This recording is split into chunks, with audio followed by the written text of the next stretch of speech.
So my name is Uzair Imran and I'm a digital marketer by profession. So firstly, welcome to my channel. I make videos on YouTube advertising, Google advertising, Facebook advertising. किस तरीके से आप अपने ads के through results को maximise कर सकते हैं. It includes campaign creation, campaign reporting, optimizing किस तरीके से करनी है कैंपेन्स की. सो अगर आप 2023 में अगर आप डिजिटल मार्केटिंग सीखना चाहते हैं तो definitely this is the best option. और आप मतलब मुझसे बिल्कुल फ्री ऑफ कॉस्ट सीख सकते हैं. मेरा चैनल है ऐसा मतलब फेसबुक एड्स पे सेपरेट ट्यूटोरियल्स, गूगल एड्स से मतलब मल्टीपल चीज़ों पे, फ्रीलांसिंग पे भी उसमें वीडियोस हैं. सो डेफिनेटली अगर आप सीखना चाहते हैं तो आप सीख सकते हैं यहाँ से.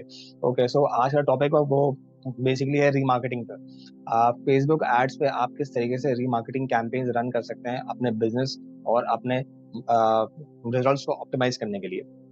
अब जरूरी सबसे चीज यहाँ पे ये है कि आपको सबसे पहले समझना है कि रीमार्केटिंग बेसिकली होती क्या है. अब रीमार्केटिंग ये होती है, लेट्स से आपकी एक वेबसाइट है, आपका एक बिजनेस है. लेट्स से आपका एक बिजनेस है, क्लोथिंग बिजनेस. आप उसमें आपका जो मेन टारगेट है वो बेसिकली मतलब परचेजेस है.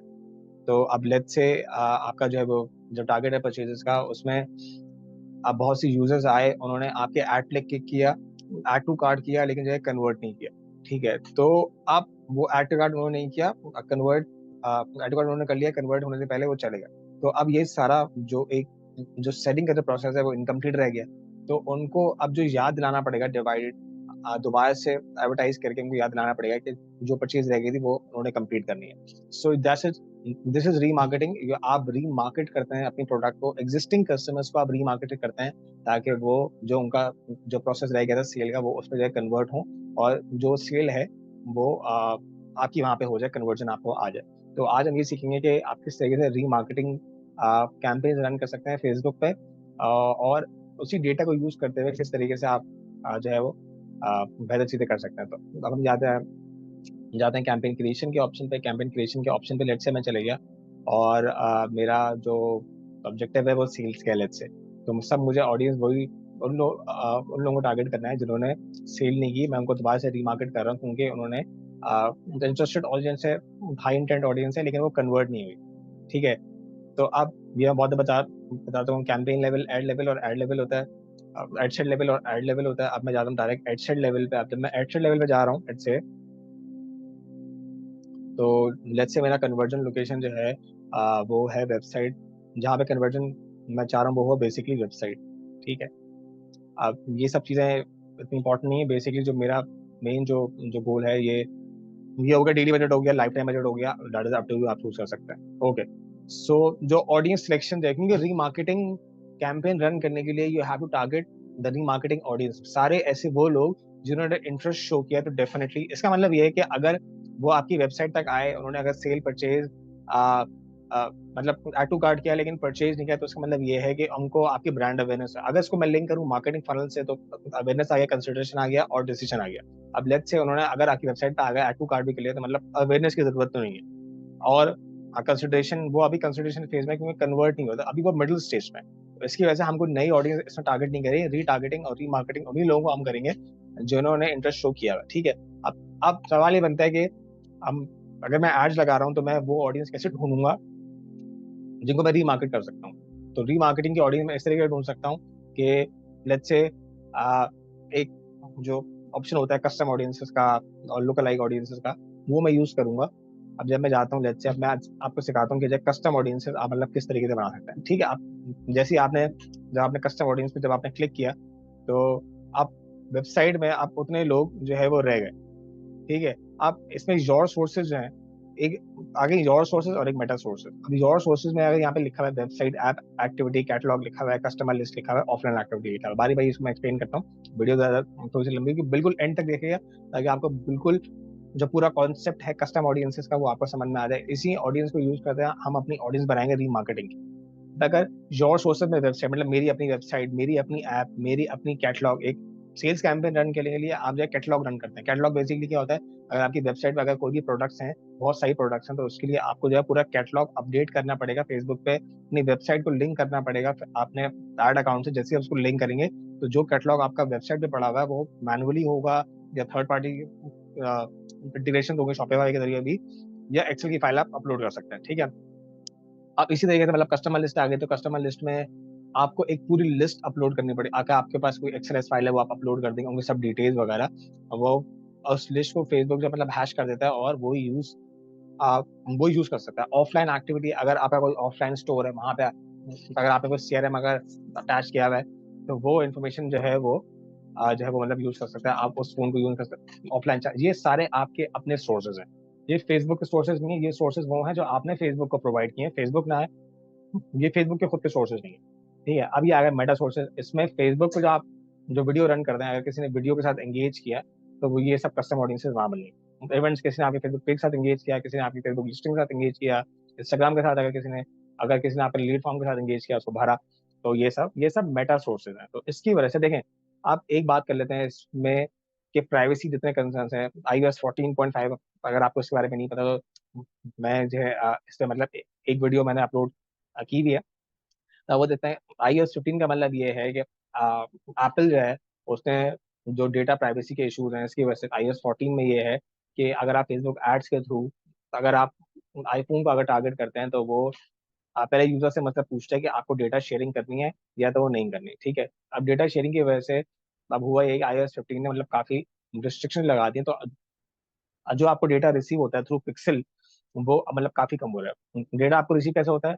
थ्रू कुकीज वगैरह, जो कुकीज का आपने जो ट्रैकिंग कोड लगाया होता है वेबसाइट पे, एक्सेप्ट कुकीज करने के बाद एज ए यूजर आपको जितनी आपकी एक्टिविटी होती है, जो भी सब चीजें आप इन्फॉर्मेशन प्रोवाइड करते हैं वेबसाइट पे, वो अवेलेबल हो जाती है एडवर्टाइजर्स के थ्रू। एडवर्टाइजर्स के पास अवेलेबल है। लेकिन अब आपने अगर अपनी वेबसाइट पे लगा, लेकिन iOS 14.5 के बाद रिस्ट्रिक्शंस आ गई हैं, जीडीपीआर की रिस्ट्रिक्शंस आ गई हैं, तो डेटा शेयरिंग बहुत मुश्किल हो गई। और जो डेटा शेयरिंग इवन हो भी रही है वो इनकरेक्ट इन्फॉर्मेशन है, बायस इन्फॉर्मेशन है। मैं ये नहीं कह रहा कि इन्फॉर्मेशन डेफिनेटली बायस है, लेकिन चांसेस ये है कि वो इन्फॉर्मेशन कंप्लीट नहीं है। अब iOS 14.5 की वजह से, ठीक है। नाउ अब इसका मतलब ये हो गया कि जो आपकी सोर्सेज हैं, जो आपकी डेटा सोर्सेज हैं, अगर आपकी वेबसाइट पर कुकीज का मतलब चल रहा है, ऐप एक्टिविटी का मतलब चल रहा है, इन्फॉर्मेशन सही आपके पास आ नहीं पा रही, इन्फॉर्मेशन सही आ नहीं पा रही, तो आप टारगेटिंग कैसे करेंगे? सही है, तो इसका मतलब ये है, इट इज एडवाइजेबल, ये मेरा अपना ओपिनियन है, कि अगर आपको ऐसा लगता है तो आप योर सोर्सेज की जगह अगर आप मेटा सोर्सेज पे जाते हैं, तो आप मेटा सोर्सेज पे वो अब ज्यादा reliable होंगे as compare to your resources. If you want to run remarketing campaign, ठीक है। तो अगर एंगेजमेंट आपका लेट्स से ऑब्जेक्टिव है और आपको यूज करना है कि मेरे अगर उन लोगों को टारगेट करना है जिन्होंने मेरी वीडियो देखी लेट्स से, या तो मेरे पेज के साथ करते हैं पहले, तो आप उन लोगों को आप बोल लेंगे फेसबुक का मुझे ऐसे लोगों को दिखाओ जिन्होंने मेरे पेज के साथ इंटरेक्ट किया। ठीक है, अब ये मेरा पेज है, अब आप कह सकते हैं कि ये एनी ऑफ दिस क्राइटेरिया, तो मतलब इसमें से जो भी क्राइटेरिया मैच होगा तो उसको बना के ऑडियंस बन जाएगी। लेकिन अगर मैं ऑल करता हूँ तो सब जब ऑल क्राइटेरिया मैच होगा तभी वो उसमें ऑडियंस आएगी। तो अगर एनी होगा डेफिनेटली, तो मैं बोल रहा हूँ या तो ये या तो ये या तो ये। ठीक है, अब जो मैं ऑप्शन प्रोवाइड करूंगा, तो उसमें क्या होगा कि ऑडियंस साइज बड़ा होगा। अब इवेंट्स है, अगर ये इवेंट्स का मतलब ये है कि अगर किसी ने मेरी पेज के साथ एंगेज किया, मैं फेसबुक को बाय डिफॉल्ट से चूज किया हुआ है कि आप उन सब लोगों को टारगेट करो जिन्होंने आपके पेज के साथ एंगेज किया, लाइक किया, कमेंट किया, शेयर किया, आपके पेज के साथ एंगेज किया। ठीक है, या तो आपकी पोस्ट पे एक्शन लिया, तो एंगेजमेंट हुई, तो मतलब जो आपका अपना फनल, इसकी तो बात आ ही नहीं रही, ये मिड फनल के लोग हैं। अब मैं चाह रहा हूँ कि मैं उन्हीं लोगों को टारगेट करूँ, या जो आपके पेज को करंटली लाइक करते हैं, या जिन्होंने विजिट किया है, या मतलब इस तरीके से जिन्होंने सीटीओ मतलब कॉल टू एक्शन को प्रेस किया है। तो इस तरीके से अगर आप चाह रहे हैं कि जिन लोगों ने मेरे साथ पेज के साथ एंगेज किया है विद इन द लास्ट, ये मैक्सिमम डेज है, रिटेंशन का मतलब ये है कि आखिरी 365 दिनों में, लास्ट 365 दिनों में, 365 डेज में, जिन जिन लोगों ने मेरे साथ जिन्होंने मेरे पेज के साथ एंगेज किया है, आप उसका इवेंट बना रहे हैं। रिटेंशन डेज जितना आप कम करते जाएंगे, उतना आपके पास reliable information, up to date information आती जाएगी, लेकिन आपकी ऑडियंस भी कम होती जाएगी। क्योंकि अगर एक साल में डेफिनेटली ज्यादा लोगों ने आपके साथ जो है आपके कंटेंट के साथ एंगेज किया होगा बनस्पत, अगर आप एक महीने का लें तो, क्योंकि वो एक महीना तो एक साल में आ रहा है, लेकिन एक महीना अगर आप चूज करते हैं, 30 डेज चूज करते हैं, तो रिटेंशन डेज में वो एक साल नहीं आ रहा, जो उसमें हो सकता है। ठीक है, तो आपसे अगर लेट्स से आप जाते हैं 3 महीने पर, 90 डेज का आपने चूज कर लिया, 90 डेज में जिन लोगों ने आपके पेज के साथ एंगेज किया है, आप चाह रहे हैं कि उनकी ही रीमार्केटिंग ऑडियंस बने और आप उनको पिच कर दें। अब इसमें आप इंक्लूड भी कर सकते हैं, लेट्स से अगर आपको उन लोगों को भी इंक्लूड करना है जिन्होंने ना सिर्फ आपके पेज के साथ एंगेज किया, लेकिन उन्होंने आ, आपकी कोई पोस्ट के साथ एंगेज कर लिया, आपके अकाउंट सेंटर को आपको आ, वो कर आ जाएगा। अब लेट्स से मैं कहता हूँ हु विजिटेड योर पेज, इसका मतलब ये है, जो फर्स्ट ऑप्शन मैंने चूज किया था ये वाला, उसमें यह था कि उन्होंने आपके पेज के साथ एंगेज किया। अब ये हो गया हु विजिटेड योर पेज, लेकिन उन्होंने एंगेज नहीं किया। तो पहला जो था उसका मतलब ये है कि वो आपके पेज पे एंगेज किया। एंगेज का मतलब है उन्होंने आपकी कोई पोस्ट लाइक की, कमेंट की, शेयर किया, कुछ भी कर दिया। अब लेकिन जो दूसरा ऑप्शन मैंने चुना है, उन्होंने मैंने ये भी चुन लिया, मैंने ये भी सिलेक्ट कर लिया, उन लोगों को सबको टारगेट करो फेसबुक, जिन्होंने मेरा पेज विजिट किया, लेकिन जरूरी नहीं है उन्होंने एंगेज भी किया, लाइक किया, कमेंट किया, वो सिर्फ पेज पे आए। ठीक है। तो अगर मैं चाहता हूँ कि मैं उन लोगों को टारगेट ना करूँ तो मैं नहीं करता। ठीक है। इट टोटली डिपेंड्स ऑन आप किस तरीके की कस्टम ऑडियंसेस बनाते हैं। कस्टम ऑडियंसेस में बहुत ऑप्शंस होते हैं और आप इसको डेफिनेटली देख सकते हैं। अब सेव, लेट्स से मैं उन लोगों को टारगेट कर रहा हूँ जिन्होंने मेरी पोस्ट सेव कर ली। अब सेव का मतलब ये है कि उनको कुछ पोस्ट में पसंद आया तभी तो उन्होंने सेव की ना, वरना वो कभी भी उसको सेव नहीं करते। सेव का मतलब ये है कि वो उसके बाद भी देखना चाहते हैं। आपने कोई क्लोथिंग की अगर कोई पिक्चर लगाई है, अगर उसने सेव कर लिया किसी ने आके, तो इसका मतलब ये है कि वो इंगेज हुआ और बहुत अच्छा, हाईली इंटेंट, उसकी बाइंग इंटेंट ज्यादा हो सकती है क्योंकि उसने आपकी पोस्ट को सेव किया। कितने लोग सेव करते हैं? यूजली सेव नहीं करते। अगर वो सेव कर रहा है तो इसका मतलब ये है कि बहुत इंगेज है और आपको डेफिनेटली इसको टारगेट करना चाहिए। अब फॉर एग्जाम्पल मैं यहाँ चूज करता हूँ 60 डेज में मेरी पोस्ट जितने लोगों ने सेव किया उन सब लोगों को टारगेट कर लो। मैं ये फेसबुक को बता रहा हूँ। ठीक है। तो अब इसको मैंने ऐड किया तो मेरी कस्टम ऑडियंसेस बन गई। पढ़ो अब, मैं इसको लिख सकता हूँ। अब इसकी नेमिंग कन्वेंशन करनी है। अब आप लिख सकते हैं कि ऑडियंस एंगेज पेज ऑडियंस कर लेते हैं इसको। वो सारे लोग जिन्होंने मेरी पोस्ट के साथ या तो मेरे पेज के साथ उन्होंने एंगेज किया है। ठीक है। अब एंगेजमेंट हुई है तो मतलब चांसेस ऑफ कन्वर्जन ज्यादा है। इतनी मेहनत नहीं लगेगी इनको कन्वर्ट करने में, क्योंकि इनको इंटरेस्ट है, इनका इनका नॉलेज लेवल बड़ा है, ये मेरे पोस्ट को जानते हैं, मेरे पेज को जानते हैं, मेरे बिजनेस को जानते हैं, एंगेज भी कर चुके हैं, मतलब इंटरेस्ट इनका है। अब मुझे कन्वर्ट करना है। ठीक है। तो ये मेरी एक ऑडियंस बन गई, ये मेरी कस्टम ऑडियंस बन गई। ठीक है। मतलब मैं उन लोगों को टारगेट कर रहा हूँ। मैंने फेसबुक को बताया कि मुझे उन लोगों को टारगेट करो जिन्होंने जो मेरे पेज पे, मतलब आपको मैंने बताया। अब ये बोल रहा है फेसबुक, मुझे एक ऑप्शन दे रहा है कि आपको क्या लुक अलाइक ऑडियंस बनानी है। लुक अलाइक के पहले मतलब समझे। लुक अलाइक का मतलब ये है कि जो कस्टम ऑडियंस आपने बनाई है, जिन लोगों ने मतलब आपके पेज से एंगेज हुए, फेसबुक पूछ रहा है कि आप लुक अलाइक भी ऑडियंस से बना सकते हैं। लुक अलाइक के ऐसे सारे लोग जो मेरी पेज से एंगेज कर सकते हैं या उसको सेव कर सकते हैं, क्योंकि दो ऑप्शन मैंने वहां पे चूज किए, तो मैं लुक अलाइक भी उसका बना सकता हूँ। लुक अलाइक ऑडियंस में बेसिकली होता ही है कि फेसबुक सिर्फ उन लोगों को टारगेट कर रहा था कस्टम ऑडियंसेस के थ्रू जिन्होंने मेरे पेज के साथ वाकई एंगेज किया। लेकिन लुक अलाइक में ऐसे सारे लोग जिन्होंने भले एंगेज नहीं किया, लेकिन उनकी इंटेंट है, फेसबुक की अपनी लर्निंग के हिसाब से फेसबुक को लगता है कि मैं लुक अलाइक ऑडियंस भी ऐसी बना सकता हूँ कि ये लोग, ऐसे ऐसे लोग सारे जो मेरे पेज के साथ एंगेज कर सकते हैं। अब वो कैसे करते हैं, वो फेसबुक के एल्गोरिदम्स को पता है। ठीक है। लेकिन उस पर बात करेंगे तो फिर बात थोड़ी लंबी हो जाएगी। लेकिन हम देखेंगे। Select your look alike audience, engagement audience, जो कस्टम ऑडियंस थी, कस्टम ऑडियंसेस से हमेशा लुक अलाइक ऑडियंस बनती है। ठीक है। अब मेरा, क्योंकि मैंने पाकिस्तान कर लिया, तो ऐसे पाकिस्तान में जितने लोग हैं, फेसबुक से पूछ रहे हैं कि आप कंट्री सेलेक्ट करें। तो मैं अगर ये लिखूंगा कि अगर इंडिया, तो इंडिया में जितने ऐसे लोग होंगे तो मैं उनको चूज नहीं करूंगा। अब मेरा पेज अगर पाकिस्तानी ऑडियंस है वो ज्यादा उसको देखती है, अगर लोकल ऑडियंसेस के लिए है, तो मैं बोलूंगा कि भाई फेसबुक आप पाकिस्तान को ही टारगेट करें जैसे। ठीक है। अब क्या है इसमें, अब ये बहुत इंपॉर्टेंट पार्ट है।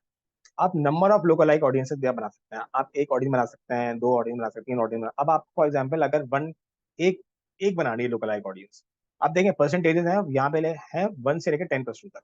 अब 1% पे सबसे कम ऑडियंस होगी। 1% लोकल आई का मतलब ये है कि सबसे ज्यादा फिल्टर्ड ऑडियंस होगी। इस चीज को याद रखें कि जैसे जैसे ये परसेंटेज 2, 3, 4, 5, 6, 7, 8, 9 तक, 10 तक चली जाएगी, तो उसका मतलब ये है कि लोकलाइक ऑडियंस तो बन रही है, लेकिन जैसे जैसे आप इसकी परसेंटेज बढ़ाते जा रहे हैं तो इसकी ऑडियंस ब्रॉड होते जा रही है। मैं आपको दोबारा दिखाता हूँ, ये समझना बहुत जरूरी है, प्लीज मिस मत करेगा। अभी यहाँ पे है 6.614, 614.1 के ऑडियंस बढ़ेगी। ठीक है। लेट्स से 5 कर लेते हैं, 3.1 मिलियन। ठीक है। 3.6, 3.7 आगे समाज इसको बताने का रीजन क्या था। 10% लोग अलाइक में मैक्सिमम ऑडियंस होगी उन जैसे लोग जिन्होंने पेज के साथ एंगेज किया, लेकिन जैसे जैसे परसेंटेज बढ़ती जाएगी तो ऑडियंस रेलेवेंसी भी कम होती जाएगी। मतलब 10% में उतने रेलेवेंट लोग नहीं होंगे जितना 2% में होंगे, और 1% में उतने, और 2% में उतने रेलेवेंट लोग नहीं होंगे जितना 1% में होंगे। तो जैसे जैसे ऑडियंस बढ़ती जाएगी, जैसे जैसे ऑडियंस बढ़ती जाएगी, तो आपका जो लुक अलाइक परसेंटेज है, आ, वो उसकी रेलेवेंसी कम होती जाएगी। तो आपको मेक श्योर करना है, फॉर एग्जाम्पल कि अगर आपने आपका ऑडियंस है, आप चाह रहे हैं कि मैं यार बहुत स्पेसिफिक जाऊं, मैं बहुत बड़ी ऑडियंस जो है लोकल आई की परसेंटेज सेट नहीं करनी, तो आप 2% पे जा सकते हैं। 2% पे 1.2 मिलियन लोग आ रहे हैं, एस्टिमेटेड है, डेफिनेट नहीं है, एस्टिमेटेड है। You need to know the difference है। अब आपको एक ऑडियंस बनानी है जो 2% लोकल आई को, अगर आप चाहेंगे आपको 3 ऑडियंसेस बनानी है लेट्स से, तो अब आपने ये कर दिया कि 0 to 2%, मतलब 1.2, उसके बाद 2 to 3% और 3 to 4%। ठीक है। अब 0 to 2 की हो गई आपकी एक ऑडियंस जिसमें इतने इतने लोग हैं। 2 to 3% की हो गई आपकी 6,14,000 रुपए लोग, उसमें इतने लोग हैं। और 3 to 4 में इतने लोग हैं। ठीक है। तो ऑडियंस साइज जो है वो बढ़ता जा रहा है। अब आपके पेज पर अगर मिलियंस ऑफ फॉलोअर्स हैं तो आपकी ऑडियंस साइज यहाँ पे बहुत ह्यूज होगा, अगर बहुत कम है तो बहुत कम होगा। ठीक है। तो जैसे जैसे अब आपने 3 लोकल लाइक ऑडियंसेस बना ली, अब इसको आप मल्टीपल तरीके से यूज भी कर सकते हैं। इसमें ओवरलैपिंग ऑडियंस का भी कॉन्सेप्ट आता है, लेकिन उस पर हम बात नहीं करेंगे। तो ये हमारा, हमने 3 ऑडियंसेस बना ली, 2% की, 2 to 3% और 3 to 4% की, और उसको हमने यहाँ पे कर दिया क्रिएट ऑडियंस। ठीक है। और भी मैं इससे मल्टीपल वीडियोस बनाता रहूंगा किस तरीके से आप यूज कर सकते हैं कस्टम ऑडियंसेस और लोकल लाइक ऑडियंसेस, क्योंकि इसके लिए अगर आपको रीटारगेटिंग करनी है तो it is very important that you have to use all these audiences, localise and custom audiences. Basically custom audience बहुत जरूरी है, रीमार्केटिंग कस्टम ऑडियंसेस के बगैर नहीं बन सकती। तो इस तरीके से आपने टारगेट कर सकते हैं रीमार्केटिंग ऑडियंसेस में। आप कस्टम ऑडियंस जो है वो बनाना जरूरी है। अब तो देखें, एक ये 2% आ गया, मैं चाह रहा हूँ कि फॉर एग्जाम्पल 3 to 4% इसको नहीं करना, तो मैं इसको यहाँ से डिलीट भी कर सकता हूँ। ठीक है। अब ये बहुत फिल्टर्ड ऑडियंस आ गई। अब अगर फॉर एग्जाम्पल मेरे पेज पर अगर millions and billions of likes हैं, तो यहाँ पे मेरी एस्टिमेटेड रीच बहुत, क्योंकि ये एक डेमो पेज है, ये एक डेमो अकाउंट है, तो इसकी वजह से यहाँ पे रीच जो है वो मतलब 10 से कम आ रही है। सही है। अगर अगर ये एक बड़ा पेज होता, इसमें ऑडियंस ज्यादा होती, तो फिर इसमें ज्यादा आ रहे होते। तो बेसिकली ये है। अब आप इसको चूज कर सकते हैं, इसकी जो भी प्लेसमेंट्स है। अगर आप जा रहे हैं, बहुत बार बता दूंगा कि अगर आप कन्वर्जन ऑडियंसेस के साथ जा रहे हैं, अगर आपको सेल्स करनी है, तो आप मैनुअल प्लेसमेंट्स के साथ मैं एडवाइज नहीं करता कि आप जाएं। उसका रीजन ये है कि आपकी अगर ऑडियंस वैसी ही छोटी है, क्योंकि देखिए कन्वर्जन, लाइक्स बहुत से लोग करते हैं, एंगेज बहुत से लोग करते हैं, कमेंट बहुत से लोग करते हैं, लेकिन सेल्स कम होती है। इसको इस तरीके से समझते हैं कि मिडिल फनल में बहुत से आपकी ऑडियंस साइज बड़ा होता है। मैं इसको बहुत दफा इस बात मतलब बहुत दफा प्रूव भी कर चुका हूँ कैंपेन में, कि मिडिल ऑडियंस और अपर ऑडियंस बहुत ज्यादा होती है, लेकिन जो फाइनली आ, देखिए फनल है, मार्केटिंग फनल है, फनल के ऊपर वाले पार्ट में जो ब्रांड अवेयरनेस है उसमें बहुत से लोग होते हैं। नीचे आते हैं फिल्टर डाउन होके, तो उससे कम होते हैं कंसल्टेशन में। और सबसे नीचे आते हैं अगर डिसीजन मेकिंग में, ये अगर कन्वर्जन में, तो बिल्कुल कम होता है। तो कन्वर्जन इटसेल्फ फेसबुक को बड़ी मेहनत करनी पड़ती है कन्वर्जन लेके आने के लिए। तो अकबर उसमें भी अगर आप मैनुअल प्लेसमेंट्स रखते हैं, तो एक तो वैसी फेसबुक मुश्किल से लेके आ रहा है, और अगर आप मैनुअल प्लेसमेंट्स रखते हैं, तो आप मैनुअल प्लेसमेंट ये होता है कि आप जो है खुद चूज कर सकते हैं कि आपको अपने ऐड कहाँ कहाँ दिखाने हैं। जब आप ये चूज करेंगे, लेट्स से अगर आपने इंस्टाग्राम, फेसबुक ऑडियंस नेटवर्क उसको बंद कर दिया, तो इसमें फिर रीच भी अफेक्ट होती है, इसमें ऑडियंस साइज भी, आपका पूल साइज भी अफेक्ट हो जाता है। तो एक तो वैसी अगर कन्वर्जन नहीं आ रही, तो और मसला हो सकता है, कन्वर्जन आपकी कम भी हो सकती है। तो इट इज एडवाइजेबल, मैं एडवाइज ये करता हूँ कि आप जो है इसमें ऑटोमेटिक प्लेसमेंट्स के साथ जाएं। फेसबुक को अपनी लर्निंग यूज करता है, क्योंकि वो आपका अकाउंट चला रहा है, डेफिनेटली आप अपने एड्स मैनेजर को अपनी लर्निंग यूज कर। लेकिन अगर आप लीड जनरेशन कैंपेन के साथ जा रहे हैं, ब्रांड अवेयरनेस कैंपेन के साथ जा रहे हैं, एंगेजमेंट कैंपेन के साथ जा रहे हैं, तो फिर आप जा सकते हैं मैनुअल प्लेसमेंट के साथ। क्योंकि देखें फैज, अगर आप हर जगह अपना ऐड दिखाएंगे, आपने अगर प्लेसमेंट अगर खोली नहीं, अगर आप ऑटोमेटिक प्लेसमेंट के साथ, जैसे कि एडवांटेज प्लेसमेंट के साथ आप चले गए एंगेजमेंट कैंपेन, अब वो बेसिकली मैं टारगेट ये करेगा कि जो क्लिक्स लेके आने हैं, एंगेजमेंट लेके आनी है। अगर आप लीड जेन कैंपेन कर रहे हैं, तो आपको जो लिंक क्लिक्स के लिए फेसबुक ऑप्टिमाइज करेगा कि ज्यादा से ज्यादा उन लोगों को टारगेट करूं जो क्लिक्स कर लें। क्वालिटी ऑफ क्लिक्स पे फिर फेसबुक टारगेट नहीं कर रहा, जब तक उसको आप उसकी फिल्टरिंग कर भी दें, क्वालिटी ऑफ लीड चूज कर भी लें उसके बाद भी, क्योंकि वो जो कैंपेन है वो स्ट्रक्चर्ड हुई है इस तरीके से कि वो लिंक क्लिक्स पे है। फेसबुक उन लोगों को शो करेगा जिनका चांसेस ये है कि वो उस पर क्लिक करके लीड फॉर्म भर सके, वो उस वक्त के लिए कन्वर्जन है। तो अगर बहुत से लोगों ने अगर उस पर अगर क्लिक्स कर भी दिए, लेकिन वो कन्वर्ट नहीं होता, you would be wasting your add money, you would be wasting your spend, क्योंकि वो कन्वर्जन नहीं आएंगे, तो फिर वो आपका मतलब पैसा सारा वेस्ट हो गया इसकी वजह से।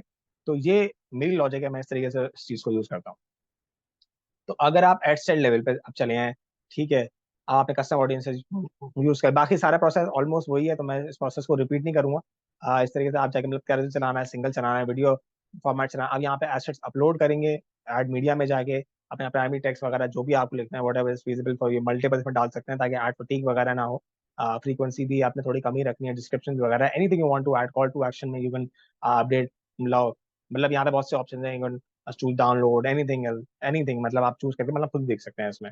ठीक है, एंटर करना, आपको लिंक करना है, क्योंकि अगर सेल्स कैंपेन अगर आपका एक कैटलॉग है तो आपको मतलब कैटलॉग भी अपडेट करना पड़ेगा। अगर नन, अगर आपको इसमें ऐड करना है ब्राउजर्स के ऑप्शन, कि आपको वेबसाइट या अगर व्हाट्सएप है, या अगर कॉल टू एक्शन मतलब अगर कॉल का बटन देना है, तो ये सब चीज़ें आपको अपने वेबसाइट यूआरएल देना पड़ेगा, क्योंकि वेबसाइट अगर आपको लिंक करनी पड़ेगी डेफिनेटली, अगर आपको अपना कैटलॉग वगैरह अपलोड नहीं किया हुआ। तो यहाँ आप जाएंगे, इसको पब्लिश कर देंगे, कैंपेन डिलीवरी में जाके देखेंगे एक्टिव होगी, तो मतलब कैंपेन रनिंग स्टार्ट हो गई। तो इस तरीके से you can use your remarketing. अभी सिर्फ रीमार्केटिंग का एक पार्ट हुआ है। अभी मैंने सिर्फ उन लोगों में बात की है, उन लोगों की कस्टम ऑडियंस बनाई जो फेसबुक पेज उन्होंने लाइक किया हुआ है। इसके अलावा मैंने आपको दिखाया कि कितनी डेटा सोर्सेज आपके पास अवेलेबल है, कितनी डेटा सोर्सेज मेटा सोर्सेज है, आप यूज करके कस्टम ऑडियंसेस बना सकते हैं, और उससे ही पहले आप लोको लाइक ऑडियंसेस भी बना सकते हैं। तो अगर आपको आज की वीडियो समझ में आई हो, तो प्लीज जो है चैनल को सब्सक्राइब करें, I need it definitely, I need your support. और इसमें मल्टीपल वीडियोस अपलोड कर रहा हूँ, तकरीबन 200 प्लस की सिर्फ फेसबुक की जो प्लेलिस्ट है वो होगी, तो उसमें 200 वीडियोस होंगी गाइस। तो इसमें ऑर्गेनिक मार्केटिंग भी मैं सिखा रहा हूँ, paid marketing from the start to the end, like beginner to pro चलेंगे इसमें। तो हर लेवल को मैं हर चीज को तो मैं उसमें टच कर रहा हूँ। तो अगर आप चैनल को सब्सक्राइब नहीं है तो आप सब्सक्राइब भी कर लें, और जो बेल आइकन को हिट कर दें, मतलब जो भी नई वीडियोस होंगी सो गए कि वो आपको ऑटोमेटिकली पता लगते रहेंगे। So that's all for now guys, and see you in the next video. Thank you.